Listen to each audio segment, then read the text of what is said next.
ये धरा धरा रह जाता है।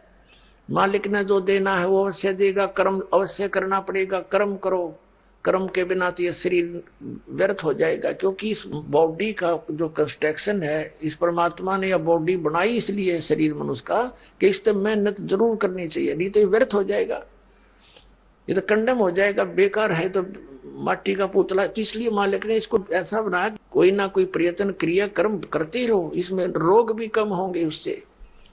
तो उसके लिए अपना काम करना है। काम भी बहुत होता है, जैसे पेट के लिए कुछ तो करना ही है, तो लेकिन इतना करे जो भक्ति में बाधक ना हो, और ये याद रहे कि ये मेरा नहीं है, चलने की तैयारी रखे।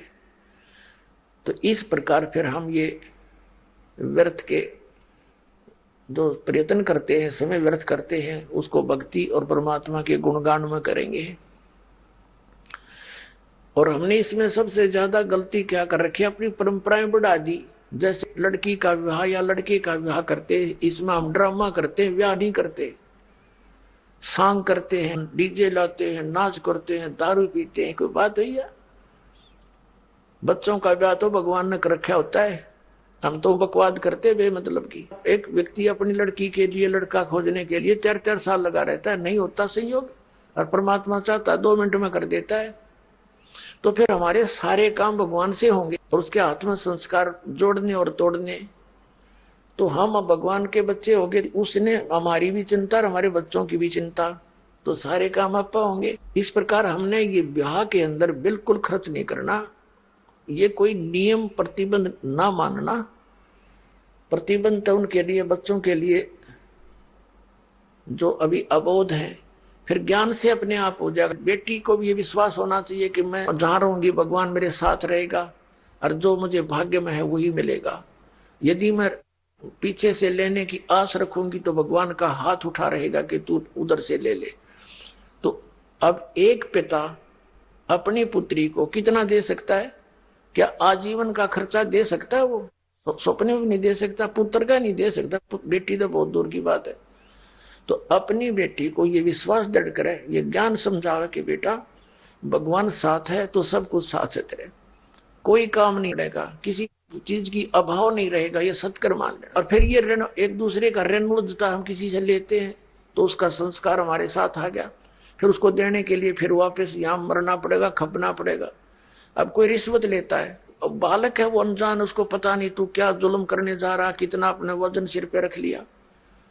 आज की रिश्वत लेता है, 10,000 20,000 ले ली और खा पी फुर कर दिया, और वो पाप न्यू का न्यू रह गया, उसका देन कर्जा न्यू का न्यू। अगले जन्म में मंडी में बैल बनेगा और उसमें रेड़ी में जोड़ा जाएगा, और इतना ऊंचा लाद के उसके ऊपर बोरे, और वो जिसके 20,000 ले रहा था वो 1 लाख बन जाएंगे इतने, और उसके ऊपर खुद बैठेगा और नीचा लगा तो बैल के लठ मारेगा। वो अधिकारी वहां बैल बनकर पूरे कर रहा होगा। ये सत्कर मान लेना, ये विधान है भगवान का। जिस दिन हम इतने सियाने हो जाएंगे, ये विश्वास हो जाएगा कि सचमुच ऐसा है, तो फिर हम इस विष को नहीं खाएंगे। ऐसा हम गलती नहीं कर सकते। परमात्मा कहते हैं तुमने उस दरगाह का मैल नहीं देखा, और धर्मराज के तिल तिल का लेखा।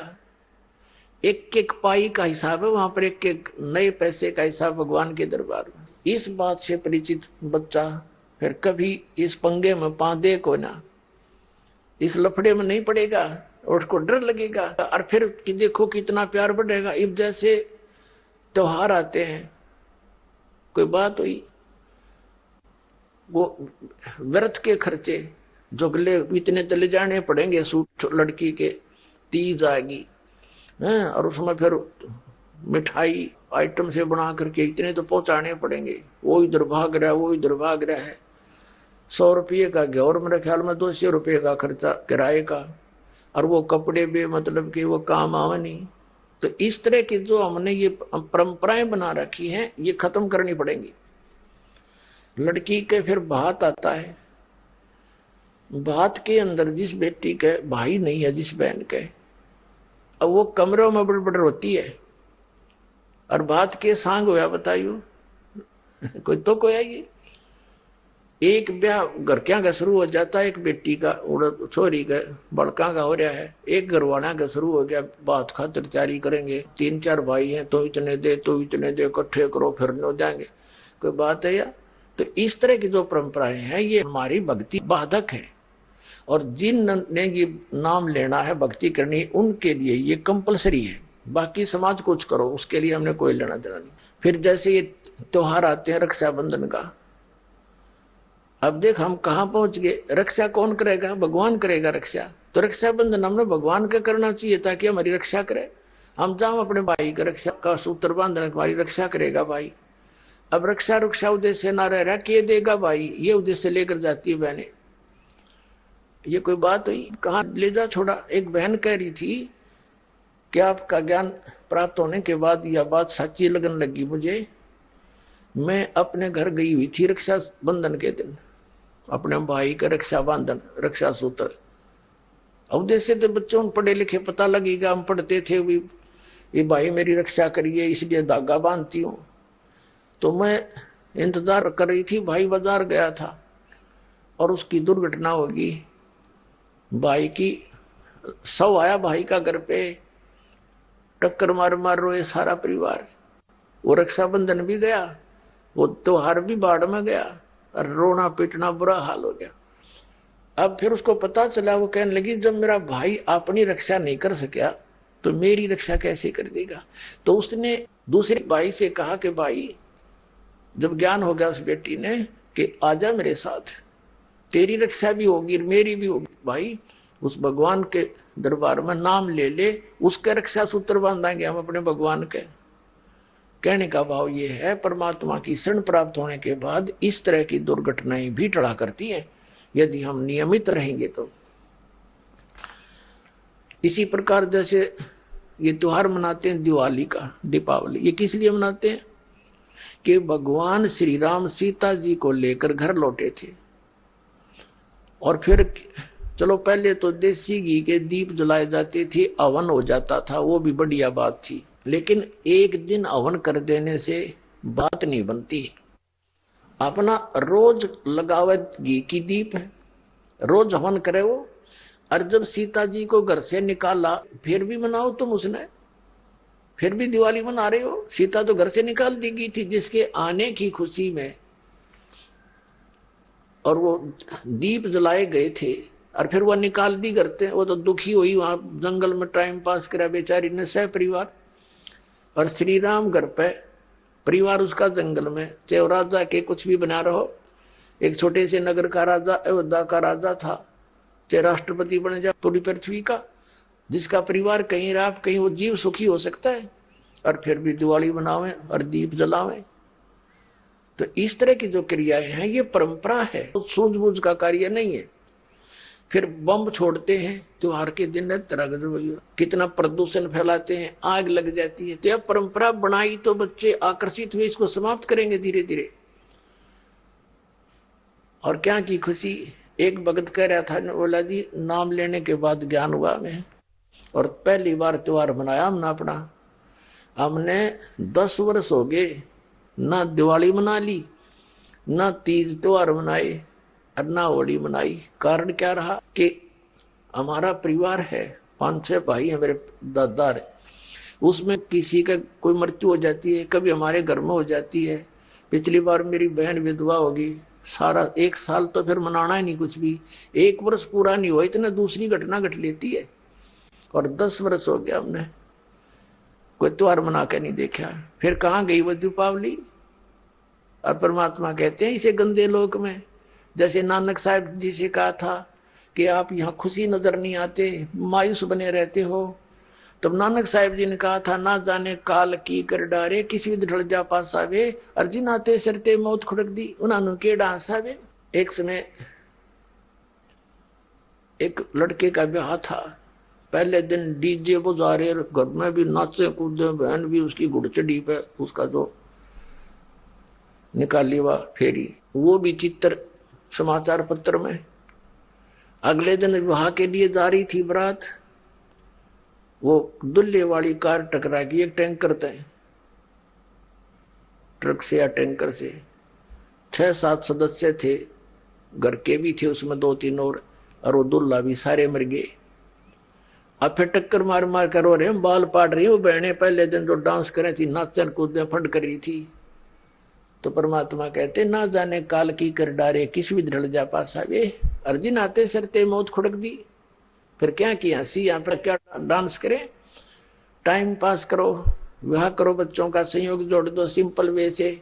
ब्याह तो 2 बालका का होना है, बाकी तो फंड है, हो कितने इकट्ठे कर लो चाहे ना कर लो। तो इस प्रकार हमने इस प्रत्येक परंपरा को रिड्यूस करना है और फिर हम सुखी होंगे भक्ति में, हमें समय गणा मिलेगा। हम इससे काम लगे रहे, जिसके 2 बेटी होगी उसका मरण हो जाता उस माता पिता का, कोई बात हुई या ऐसा गौ धन बेटी यहां भी कुमाती चली जा रहा, आगे सारा जीवन कुमावे और उसको कैर बना लिया हमने अपनी गलत परंपरा के कारण। तो इसको समाप्त करना पड़ेगा, तो तभी हम भक्ति भी तभी कर सकेंगे, हमारी समस्याएं का समाधान भी ऐसे ही होगा। अब प्रसंग हम फिर उसी पर आते हैं कि परमात्मा ने कहा कि फिर वो बिचली पीढ़ी का जो समय आएगा उसमें मैं आऊंगा फिर। धर्मदास तू चिंता मत करे, क्योंकि बहुत चिंतित हो गए थे धर्मदास जी कि भगवान आज तो अच्छा समय है और कलयुग और आगे बढ़ेगा, उसमें तो और ज्यादा कृतघ्नी व्यक्ति हो जाएंगे, फिर आपकी बात न कैसे मानेंगे। तो परमात्मा ने कहा था मैं मना लूंगा, ऐसा ज्ञान दूंगा कि उनके हृदय में समाओगा और फिर एक बार दोबारा सतयुग जैसा माहौल हो जाएगा। राग द्वेष खत्म, माया की दौड़ खत्म, सारा सब ज्ञात में माला, चाहे कोई खेत में, चाहे मजदूर है, चाहे घर पे है, मंत्र करेंगे। आजकल ऐसे इंस्ट्रूमेंट बना दिए परमात्मा ने, ये मोबाइल तक डाल दिए जेब में, मोबाइल ना तो एक और चला दी जिसमें एक चिप डाल लिया, अपना सारा दिन बोले, तो वो आली की भी जेब में, पाली की भी जेब में, मजदूर किसान दुकानदार की जेब में रहेगा। मंत्र चल रहे हैं, दूसरे को पता नहीं क्या सुन रहा है। ये काम आया तो ठीक है, बंद कर दिया, अपना काम करा, फिर चालू कर दिया। और किसान मजदूर को तो चाहे कान में लाए। दास का जन्म किसान परिवार में हुआ, हमने देखा पाली जाते थे, वो कितो खड़े होकर अग्नि गान लग जाते, तीनों कान पर हाथ धर के, और कोई काम नहीं, कोई कुछ गा रहा है, कोई कुछ गा रहा है। हाली है वो भी अपना हाल के साथ साथ फिल्मी गाने बोल रहा है। तो फिर हम अपने भगवान की वाणी बोलिया करेंगे, यही सुना करेंगे, उससे बोया हुआ बीज भी अच्छा होगा। जहां भगवान की चर्चा सुनते सुनते चलते चलते श्रवण करते हुए बीज बोया जाएगा खेतों में हाली के द्वारा, तो उसके अंदर भी संस्कार होंगे और अच्छे खाने वाले में भी वो गुण प्रवेश होते हैं। वचन की इतनी शक्ति होती है। हम फिर वहीं आते हैं जहां से प्रारंभ हुआ था। अब उस परमात्मा के पाने का, उस भक्ति का जो विधि क्या है, सतलोक जाने की, उस लोक को पाने की जहां सदा सुखी रहता है प्राणी, उसकी साधना क्या है, वो 3 बार में पूरी होती है। तो प्रथम मंत्र जो है, ये पहले 5 नाम देते थे परमात्मा, अब कंप्लीट कोर्स अब देना है। जिन महापुरुषों को दिया उनको तो कंप्लीट दे दिया था कि तुम ये सिमरण करो, लेकिन आगे ये दान करना। गरीबदास जी के बारे में परमात्मा ने कहा था कि 12वां पंथ जो गरीबदास का होगा 1774 में उसका जन्म होगा, फिर उसको मिलूंगा मैं आकर के। संवत 1784 में कबीर परमात्मा सतलोक से आए थे, वो लीला करते हैं मालिक ऐसे ही, और गरीबदास जी को मिले थे। 10 वर्ष के बालक थे गरीबदास साहिब, खेतों में पाली थे अपने गौओं के। तो वहां से परमात्मा उनको प्रथम मंत्र देकर गाय के दूध के द्वारा, वो पान का अर्थ होता है पेय पदार्थ के साथ में, दादू साहिब जी को दिया था एक पान के पत्ते पे अपने करमंडल से जल डालकर। और भी लीला है लेकिन वो बार बार बतानी समय नहीं इतना, तो उससे दिया था। गरीबदास जी को दूध के साथ दिया था।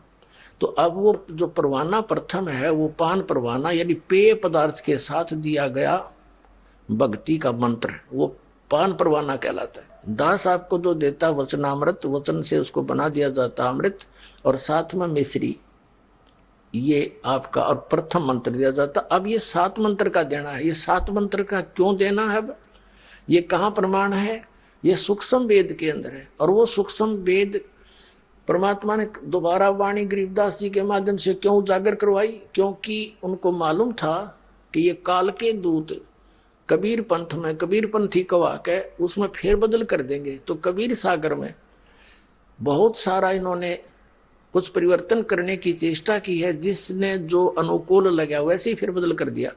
तो उसकी पूर्ति कबीर परमेश्वर जी ने, परम अक्षर ब्रह्म ने, आदरणीय गरीबदास साहिब जी, गांव छुड़ानी, जिला झज्जर, हरियाणा वाले के द्वारा कराई है। तो उसमें ब्रह्म वेदी के अंदर गरीबदास जी ने अपने ग्रंथ साहिब में, जो कि एक गोपाल दास नाम के दादूपंथी संत ने लिखा था और आदरणीय गरीबदास साहिब जी ने बोला था, तो उसमें कंप्लीट लिख रखा है। ये पूरे 7 मंत्र लिखे और पूरा जो है गरीबदास का जो पंथ है इस मंत्र को कभी प्रयोग नहीं करता। वो क्या नाम देते, क्योंकि दास का निकास उस गरीबदास पंथ से ही है। मेरे गुरुदेव को छोड़कर इन मंत्रों को कोई गरीबदास पंथ में नहीं देता था। अब चाहे इस दास की सुनकर कुछ देने लग गया हो तो वो अधिकारी नहीं है, क्योंकि परमात्मा ने एक ही परंपरा लानी थी, लिंक जोड़ के यहां तक, इस दास तक। तो मेरे जो गुरु जी के जो गुरु भाई थे उससे भी दास मिला था। वो बहुत वृद्ध हो रहे थे। गोपालपुर गांव है खरखोदा के पास, जिला सोनीपत, हरियाणा में। उस गोपालपुर गांव में गया था दास, तो वहां एक बहुत बुजुर्ग से थे। पता लगा था मैं ये हमारे गुरु जी के गुरु भाई है।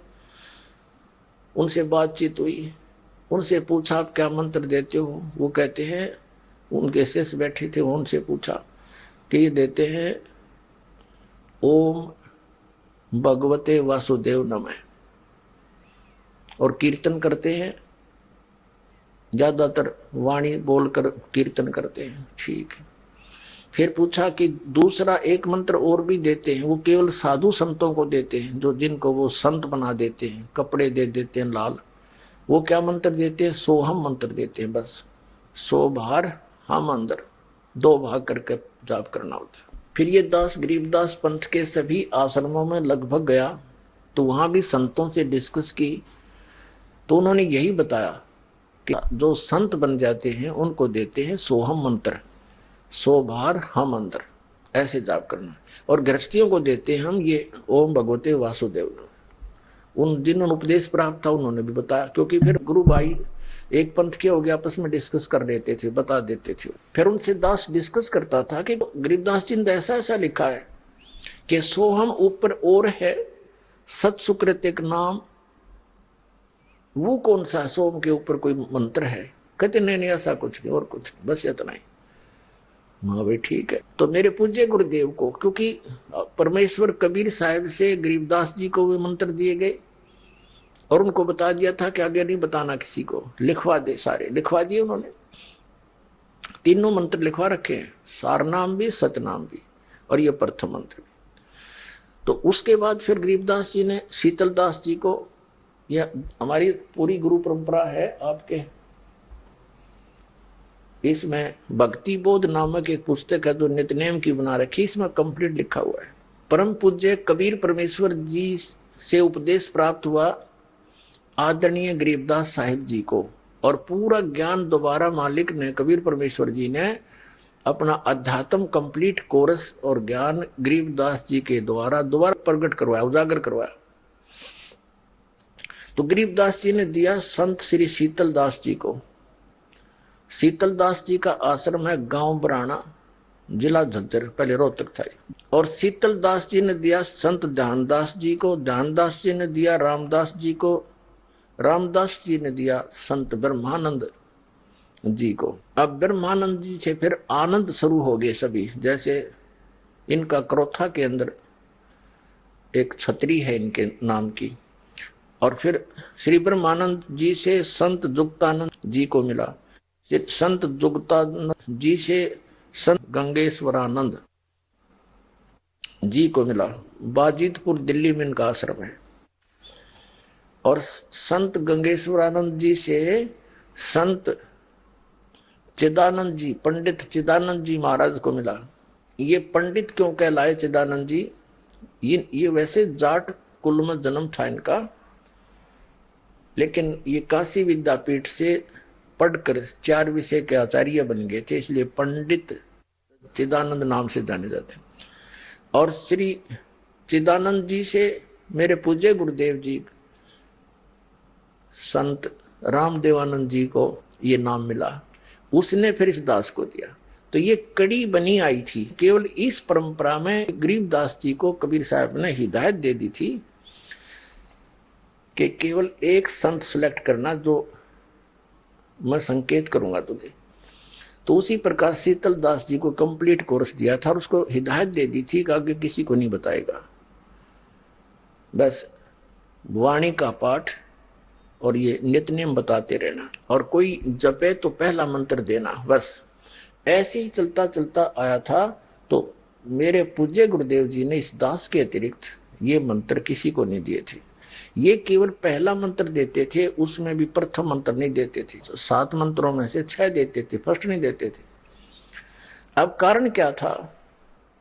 अब कोई ये सोचे कि क्या इनको मालूम नहीं था? इनको सब मालूम था, लेकिन आदेश परमात्मा का नहीं था। इन मंत्रों से मोक्ष तो नहीं हो सकता, लेकिन अन्य लाभ मनुष्य अधिक से अधिक मिलते रहे। अब ये मनुष्य जीवन मिलते रहे, तभी तो आप जी जो परमात्मा की खोज में लगे हो, ये पिछले मनुष्य से ही मनुष्य जीवन प्राप्त आपको, तभी तो इतनी अच्छी लगन है मालिक के प्रति।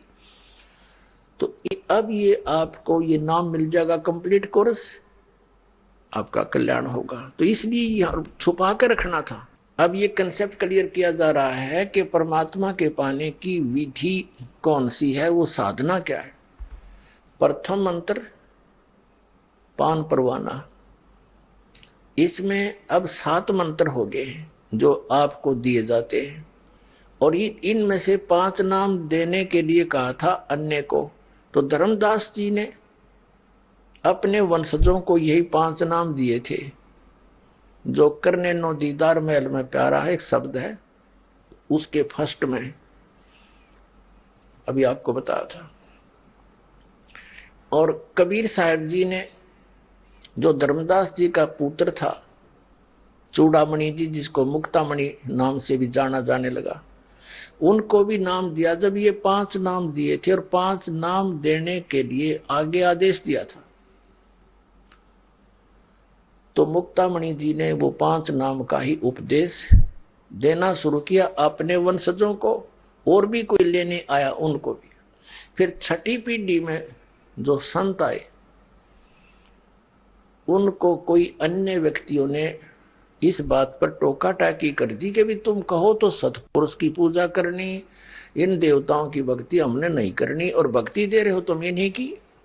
अब वो इस बात को डिफाइन नहीं कर सका, इस तरह का उसके पास उत्तर नहीं था, इसलिए उसने विचलित होकर के नाम बदल दिए कि अब ये क्या कहेंगे हमारे को। उसके अपने ज्ञान से वो भी जचा उसने कि ठीक ये विवाद से, तो उसने वो 5 नाम खत्म कर दिए और एक सेंटेंस पूरा एक आरती सी बता दी। अजर नाम, अमर नाम, अमी नाम, पाताले सब सिंधु नाम, यही हंस का काम, 5 नाम ले हंस सतलोक समान। 5 नाम जो है सहयोगी है उसमें। ये 5 नाम भी हमने लेने हैं, क्योंकि यहाँ कंठ कमल तक हमने जितने भी प्रधान हैं, इन कमलों के मुखिया हैं, हेड ऑफ द डिपार्टमेंट हैं, इनसे नो ड्यू सर्टिफिकेट लेना है। हमने स्वदेश जाना है। स्वदेश जाने के लिए जिस देश में हम रह रहे हैं वहां का जितना भी ऋण है वो चुकाना पड़ेगा। तो ये साधना है जो है इन मंत्रों का, ये पूजा नहीं है इनकी, ये तो इनकी मजदूरी है, इनका ऋण हमारे ऊपर। जैसे हमने बिजली का कनेक्शन ले रखा है, तो बिजली का बिल भरना हमारी पूजा थोड़ी है, तो हमारी आवश्यकता है। बिल भरेंगे तो लाइट चालू रखेंगे कनेक्शन, नहीं तो पावर काट देंगे। ऐसे टेलीफोन का बिल भरना है, वह पानी का बिल भरना है, और भी जैसे कोई गैस का कनेक्शन ले रखा है, तो इनके बिल हमने भरने पड़ेंगे, भरने चाहिए, करते हो है, तभी हमें सुविधा मिलेंगी।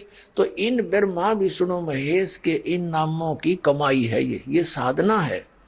इनकी मजदूरी करके इनको टैक्स देते रहेंगे, तो ये हमें यहाँ की सुविधा देते रहेंगे, क्योंकि यहाँ की यही प्रधान है। और जब हम यहाँ से चलेंगे तो इनका कोई ऋण हमारे ऊपर नहीं रहेगा, ये हमें नो ड्यू सर्टिफिकेट देंगे कंठ कमल तक। और अब इसलिए देना है, ये 2 मंत्र और इसमें ऐड किए हैं कि हमने मोक्ष प्राप्ति करनी है।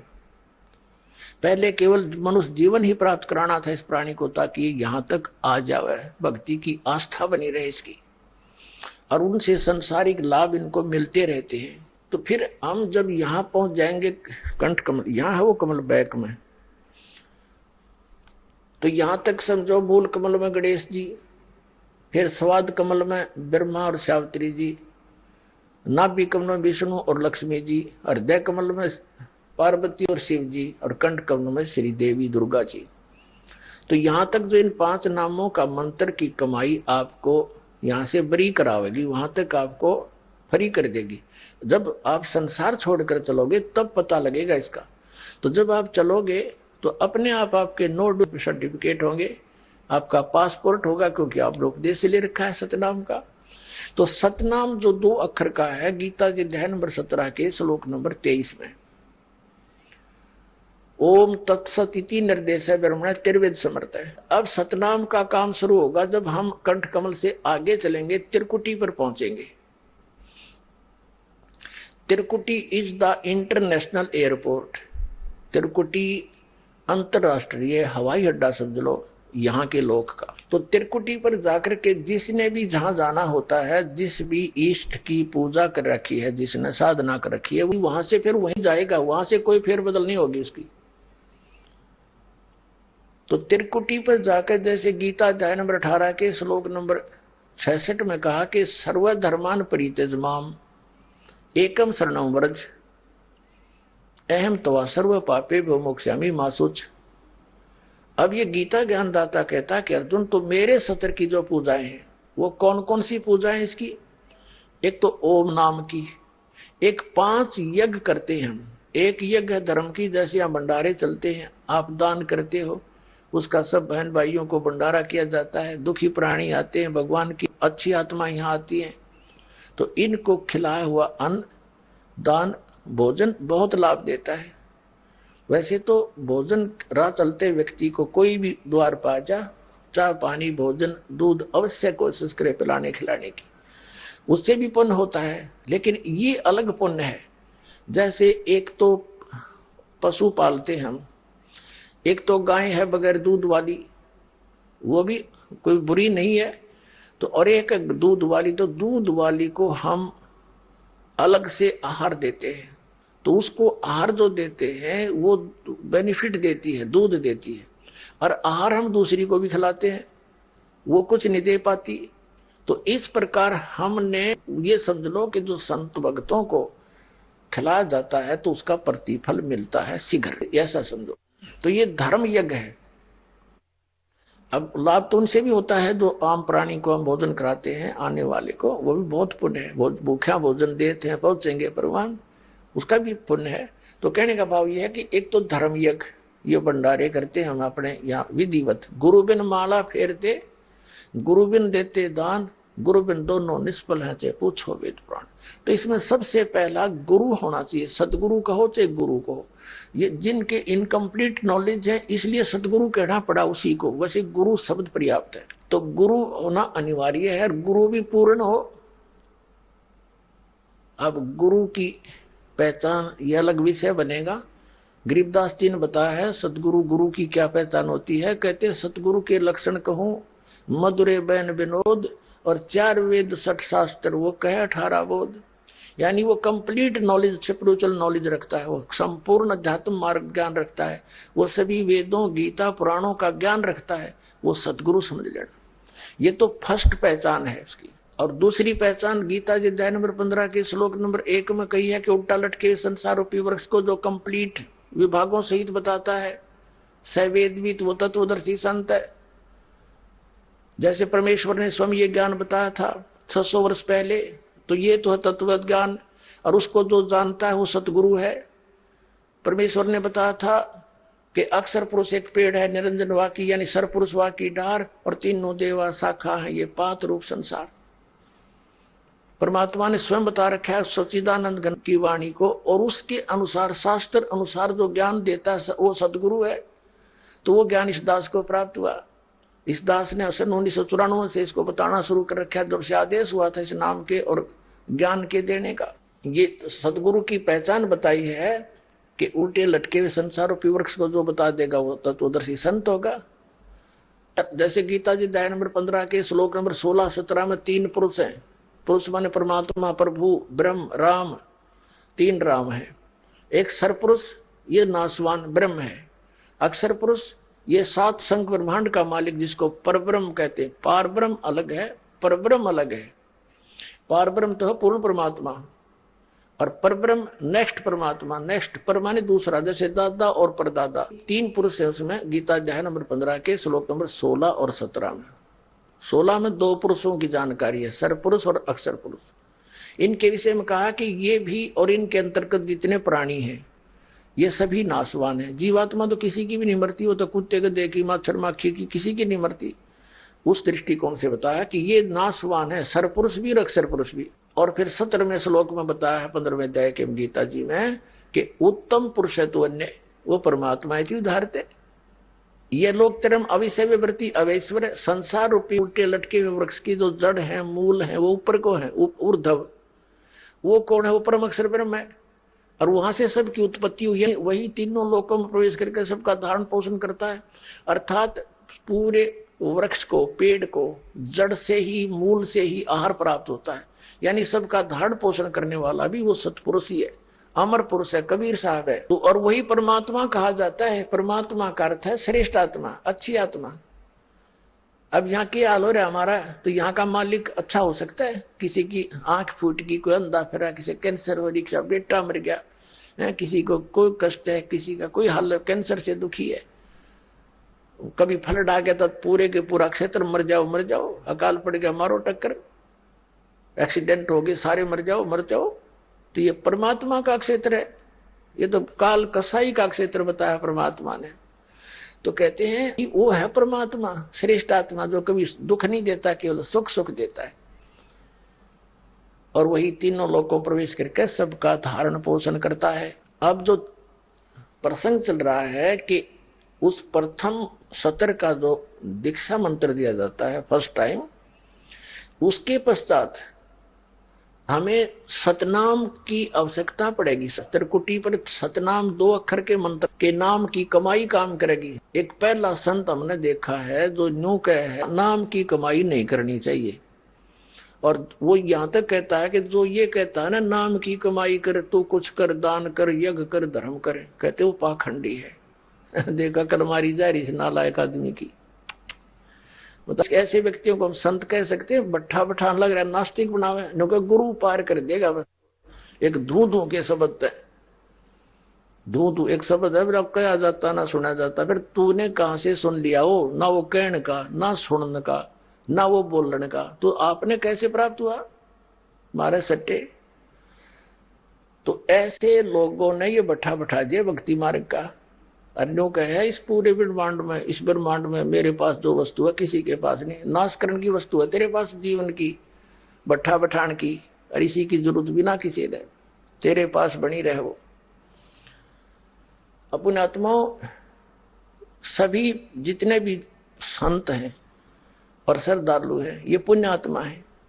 अब बिना ज्ञान के डले ढोरे हैं। अब परमात्मा ने इस दास को भेजा है। अगर ये भगत है और संत है, संत का अर्थ क्या है?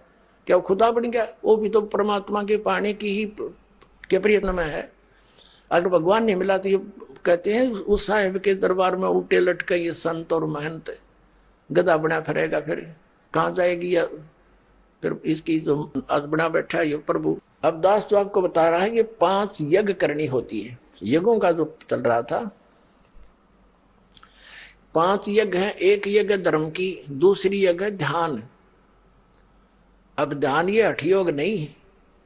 जैसे किसी का कोई टेंशन हो जाती है किसी बात की, तो रह कर उसका दिमाग वहीं रहता, माइंड बात करता है, 2 सेकंड के बाद फिर अकेला हुआ ना, और वहीं ध्यान वो उसी पर रहता। तो ऐसे इस मंत्र के ऊपर परमात्मा की महिमा पर ध्यान रहे, उसके गुणगान, उसकी याद बनी रहे।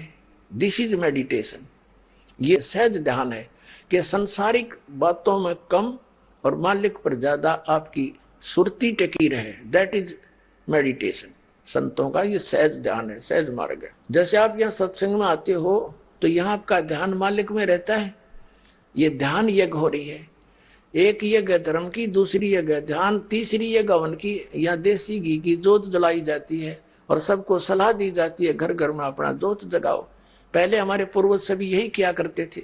इन नास्तिकों ने यह भी बंद करा दिया, ये धन धन सदगुरु जय गुरुदेव वाले और राधा स्वामी वाले और ये इस तरह के जम्मू वाले, इन्हें सब बंद करवा दिए। कुछ नहीं करना, दान नहीं करना, यज्ञ नहीं करना है। वो भी जो थोड़ा बहुत रहा थी हवन यज्ञ की मिलनी थी वह भी बंद करवा दी। और ज्ञान इनका कक्ष है नहीं, ज्ञान यज्ञ हुआ करे सत्संग से, और सत्संग कहते हैं सच्चे ज्ञान को। इनका ज्ञान निराडंगा।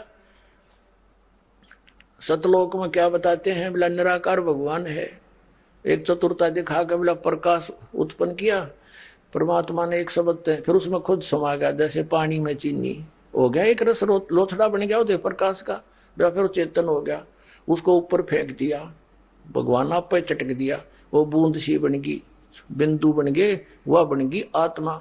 और उस प्रकाश में ऐसे फिरती है, आनंद लेती है, टट्टू आनंद लेती है। भगवान वह है नहीं, फिर उस समुद्र में धक्के खाओ मछलियां। जबकि वास्तविकता क्या है, धर्मदास साहिब जी को परमात्मा परम पूज्य कबीर साहब लेकर गए सतलोक में, सारी व्यवस्था दिखाई, वापस छोड़ा, उसने सच्ची बताई, भाई भगवान आप ही हो। वहां भी देखा मालिक को उसी साकार रूप में, नीचे भी देखा, वहां सब हंस देखे, उनकी आकृति सब कुछ वर्णन कर रखा उन्होंने, क्या रूप है कैसे है। वहां फल फ्रूट है, स्त्री पुरुष का भी वहां पर एक ऐसा जोन है जहां पर स्त्री पुरुष रूप में भी रहते हैं। आइए अब हम उन श्रद्धालुओं के अनुभव जानते हैं जो जगत गुरु तत्वदर्शी संत रामपाल जी महाराज जी से दीक्षा प्राप्त कर चुके हैं तथा उनके द्वारा बताए गए भक्ति मार्ग पर चल रहे हैं। नमस्कार सर। सत साहेब। सर क्या नाम है आपका? सतपाल पांचाल। सतपाल जी आप कहाँ से हैं? कृष्ण बिहार दिल्ली से जी। सर संत रामपाल जी महाराज से नाम दीक्षा आपने कब ली? 14 जून 2010 में जी। सर संत रामपाल जी महाराज से नाम दीक्षा लेने से पहले क्या आप कोई भक्ति साधना भी करते थे? सर जी मैंने सुना था कि खेकड़ा में परमात्मा संत गीसादास को मिले हैं, तो मैं उसी तलाश में लग गया कि हाँ परमात्मा मिलता है, मैं भी परमात्मा से मिलना चाहता हूँ। ऐसे परमात्मा की तलाश में गुरु बनाता रहा जी। तो मैंने राजेंद्र सिंह महाराज की शरण में गया, वहाँ भी ठीक ज्ञान नहीं मिला। उनके बाद आशुतोष जी महाराज की शरण में गया, वहाँ भी ज्ञान ठीक नहीं मिला। के बाद धन धन सतगुरु के यहाँ गया, वहाँ भी ज्ञान ठीक नहीं मिला। उनके बाद व्यास राधा स्वामी में गया जी, वहाँ भी ठीक ज्ञान नहीं मिला। 15 साल तक बहुत गुरुओं की शरण में गया, बाकी परमात्मा ज्ञान ठीक से कहीं मिल नहीं पाया। सर आप आशुतोष जी महाराज, राजेंद्र सिंह जी, गुरमीत राम रहीम सिंह जी और राधा स्वामी पंथ में भी गए और भी गुरु आपने बनाए, लेकिन ना तो आपको परमात्मा मिला ना ही आपकी परेशानियां ठीक हुई। तो फिर आप संत रामपाल जी महाराज की शरण में कैसे आए? संत रामपाल जी महाराज की शरण में ऐसे आज ही मैं आशुतोष जी महाराज के सत्संग में जा रहा था और रास्ते में संत रामपाल जी महाराज का सत्संग हो रहा था, तो उनका ज्ञान सुनने के लिए मैं वहाँ सत्संग में बैठ गया। तो जब महाराज जी ने धर्म शास्त्र दिखाए और परमात्मा के विषय में जानकारी दी कि परमात्मा पूर्ण परमात्मा कबीर साहब हैं, तब हमको पता लगा कि पूर्ण परमात्मा कबीर साहब हैं। तब हम 2004 में फिर मैंने संत रामपाल जी महाराज से नाम दीक्षा ली। नाम लेने के बाद फिर महाराज जी दर्शन दे रहे, महाराज जी के चरणों में गया, फिर मेरे को वहाँ चरण सेवा मिली। परमात्मा ने बोला बेटे डगमग नहीं होना, भक्ति पर लगे रहना। भटकी हुई आत्मा, तुमने पता नहीं कितने गुरु की शरण में गए, कितने गुरु बनाए, कितना ज्ञान सुना, पर यहाँ आने के आपकी तृप्ति होगी। आप भक्ति में अडिंग लगे रहना, डगमग नहीं होना। सर आप 15 साल तक बहुत सारे गुरुओं की शरण में गए, फिर आप श्री संत रामपाल जी महाराज की शरण में आए, तो सर आपको आशुतोष जी महाराज, राजेंद्र सिंह जी, गुरमीत राम रहीम सिंह जी और राधा स्वामी पंथ के पंथों में और संत रामपाल जी महाराज के पंथ में क्या भिन्नता नजर आई? सर जी बहुत गुरुओं की शरण में गया, बाकी परमात्मा ज्ञान ठीक से कहीं मिल नहीं पाया। वहाँ पे जितना भी ज्ञान है वो सब ज्ञान मौखिक बताया जाता है। अपनी बनाई हुई किताब, अपनी बनाई हुई पुस्तक, अपना बनाया हुआ ज्ञान अपनी लिख दी उन्होंने कि चाहे रेल भर लो, पर उनका ज्ञान, उनकी बात खत्म नहीं होती। परमात्मा के विषय में संत रामपाल जी महाराज ने सभी धर्म शास्त्रों में प्रूफ कर दिया, प्रमाणित कर दिया कि वो पूर्ण परमात्मा, पूर्ण ब्रह्म, परम पिता परमात्मा, सृष्टि का रचयिता, आल कंट्रोलर, करणहार, करतार, परवरदिगार, अल्लाह अकबर, वो ना विकार है, नर आकार है, सह शरीर है, उसका नाम कबीर है। सभी धर्म शास्त्रों में संत रामपाल जी महाराज ने लिखा हुआ प्रूफ करा कि परमात्मा कबीर साहब हैं। सर, बहुत सारे गुरुओं के पास भटकने के बाद, संत रामपाल जी महाराज की शरण में आने के बाद आपको परमात्मा मिले, तो फिर परमात्मा मिलने के बाद क्या आपको लाभ भी प्राप्त हुए? परमात्मा मिलने के बाद मेरे को ये लाभ हुआ जी। एक बार मैं अपने कृष्ण विहार गुरुद्वारे में मैं काम कर रहा था। 20 फुट ऊंचाई पे पेड़ बंधी हुई थी और वहां पे मतलब पेड़ टूट गई और मैं ऊपर से गिरा। गिरते मेरा पैर टूट गया। पैर टूट गया तो मैं चलने में काम करने में असमर्थ रहा। चोट लगते ही मैंने परमात्मा से प्रार्थना करी, परमात्मा गुरुदेव संत रामपाल जी महाराज, मेरे को चोट लग गई, पीछे परिवार खाने वाला है और कैसे गुजर बसर होगी। परमात्मा ने ऐसी दया मेहर करी कि 1 साल तक किसी बात की कोई कमी नहीं रही और सब बातों की मौज रही, पैर भी ठीक हो गया जी। और मैं क्या नाम से पहले बीड़ी बहुत पीता था जी। सभी संतों की शरण में गया, बहुत गुरु बनाए, सबको बोला भाई मेरे को एक ऐब लगा हुआ है और ये ऐब किसी तरह छूट जा तो बहुत बढ़िया बात होगी। बाकी मेरा बीड़ी का है वो किसी भी संत से किसी भी गुरु से छूट नहीं पाया। पर जब मेरे को पता लगा भाई संत रामपाल जी महाराज की शरण में जाने से सारे सुख मिलते हैं, सारे ऐब छूट जाते हैं, सारी बीमारी दूर हो जाती हैं। जिस दिन से संत रामपाल जी महाराज की शरण में जाने के लिए घर से चला और बीड़ी बाहर निकाल के रख दी, उसी दिन से बीड़ी छूट गई। उसके बाद मैंने बीड़ी को हाथ नहीं लगा। हमारी भगतमती को रसोली थी, रसोली, तो हमने बहुत उनका इलाज करा, बहुत देखभाल करवाई इधर उधर अस्पतालों में। अब जहां भी जाते थे वहीं यही कहते थे कि ऑपरेशन होगा जी, ऑपरेशन होगा। अब हम गरीब आदमी तो ऑपरेशन के लिए पूछते थे पहले ही भाई कितना खर्चा आएगा। कोई कहता है 1 लाख रुपए आएगा, कोई कहे 90,000 आएगा। उसके तुरंत बाद ही बरवाला गई, संत रामपाल जी महाराज के चरणों में जाकर बोला जी मेरे को ऐसी ऐसी परेशानी है, ऐसा ऐसा मेरे को रसोली बता रहे, ऑपरेशन बता रहे, मेरे को बड़ा डर लगता है ऑपरेशन का नाम लेते ही। और संत रामपाल जी महाराज ने बोला बेटे ऑपरेशन करा ले, कि नहीं जी गुरुजी मेरे से ऑपरेशन नहीं कराया जाएगा, मैं तो बेहोश हो जाती हूँ, मेरे बस की बात नहीं। तो संत रामपाल जी महाराज ने उनको एक अमृत जल दिया, एक प्रसाद की पुड़िया दी, कि बोला कि बेटी ये ले खून और ये ले ऑपरेशन और ये ले अपना इलाज, इसको खाना और अपना समाधान हो जाना, तुम्हारा बिल्कुल ठीक हो जाएगी। बेटा चिंता ना करियो, भक्ति करते रहियो, परमात्मा दया करेंगे, ठीक हो जाएगी। बगैर ऑपरेशन के कोई ऑपरेशन नहीं हुआ, कोई दिक्कत नहीं हुई, कोई परेशानी नहीं। संत रामपाल जी महाराज की दया मेहर से आज बिल्कुल ठीक है।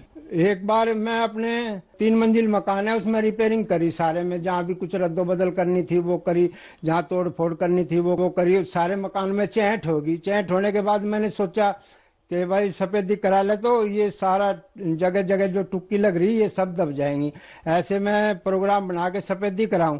तो मैं सफेदी वाले आदमियों को बुलाने लगा, भाई कितने पैसे लोगे सफेदी करने के। कोई कहे 60,000 लेंगे, कोई कहे 50,000 लेंगे, कोई कहे 40 लेंगे, 30 लेंगे, 20 लेंगे।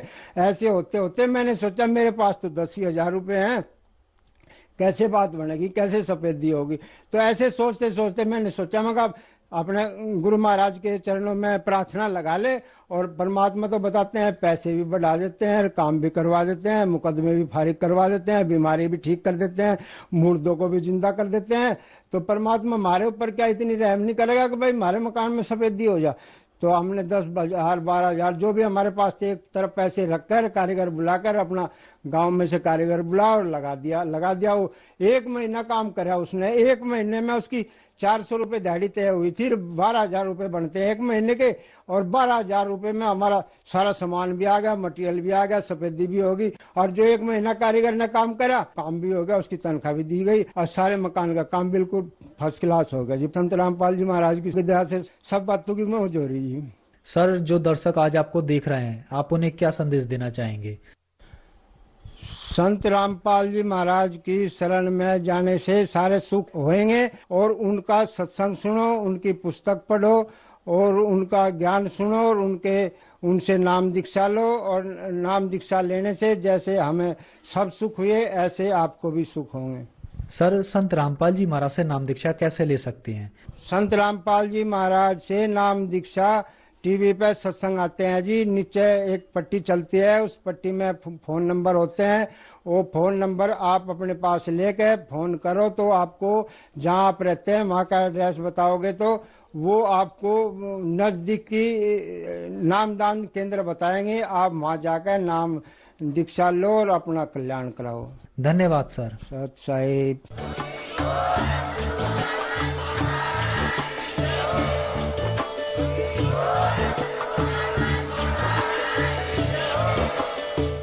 सुन रहे थे जगत गुरु तत्वदर्शी संत रामपाल जी महाराज जी के मंगल प्रवचन। अधिक जानकारी के लिए विजिट कीजिए हमारी वेबसाइट www.jagatgururampalji.org। संत रामपाल जी महाराज जी के शुभ आशीर्वाद से पूरे विश्व भर में 500 से भी ज्यादा नाम दीक्षा केंद्र हैं, जिन पर संत रामपाल जी महाराज जी द्वारा ऑनलाइन निशुल्क नाम दीक्षा दी जा रही है। अपने नजदीकी नाम दीक्षा केंद्र का पता करने के लिए संपर्क करें 8222